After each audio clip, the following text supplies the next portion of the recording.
दोस्तों, अगर आप मेघवाल हो तो इस वीडियो जरूर लाइक करें।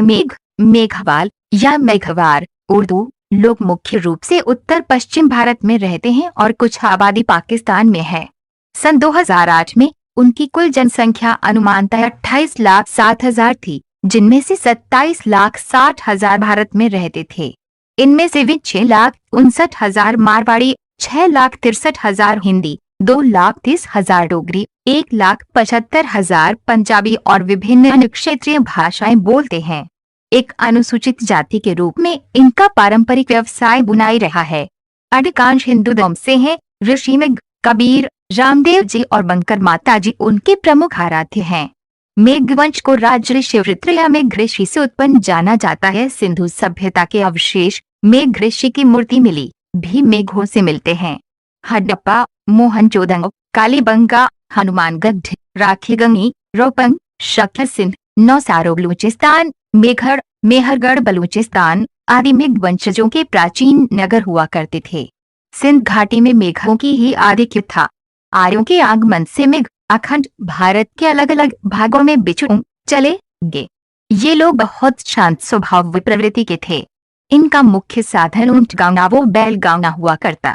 आज मेघ वालों को बहुत सारी उपजातियों बांट रखा है, जिसमें सिहमार, भगत, बारूपाल, मिडल, बिरल, केमुपाल, अहम्पा, पनवार, पंगेहार, लिलंग, जयपाल, पनवार, चावनिया, तुर्करिया, गाडी, देपाल, जालानी, गोयल मंगी, पन्नू, गोगली, गंढेर, दहिया, पुनंग, मुंशी, कोली आदि प्रमुख है। मेघवंशों के कुल गुरु गर्गाचार्य गुरंगा होते हैं। मूल संपादित करें अलेक्जेंडर कनिंघम ने अपनी 1871 में छपी पुस्तक सर्वे ऑफ इंडिया में प्रतिपादित किया कि आर्यों के आगमन से पूर्व मेघ सीरिया से पंजाब में आए और सप्त सिंधु 7 नदियों की भूमि पर बस गए। आर्यों के दबाव के तहत वे संभवतः पाषाण युग दौरान महाराष्ट्र और विंध्याचल क्षेत्र और बाद में बिहार और उड़ीसा में भी बसे।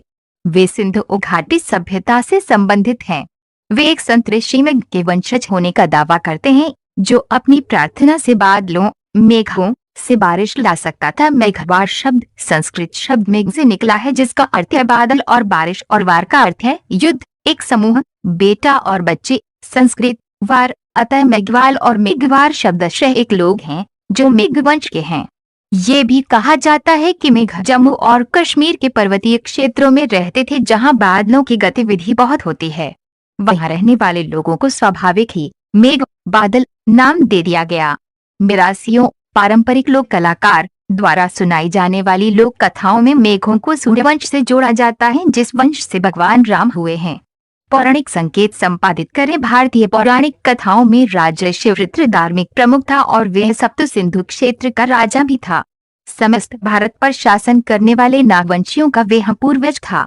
नागवंशी अपने व्यवहार, शैली, योग्यता और उनकी गुणवत्ता में ईश्वरीय गुणों के लिए जाने जाते थे। वास्तुकला के वे विशेषज्ञ थे। वे नाग या अजगर की पूजा करते थे।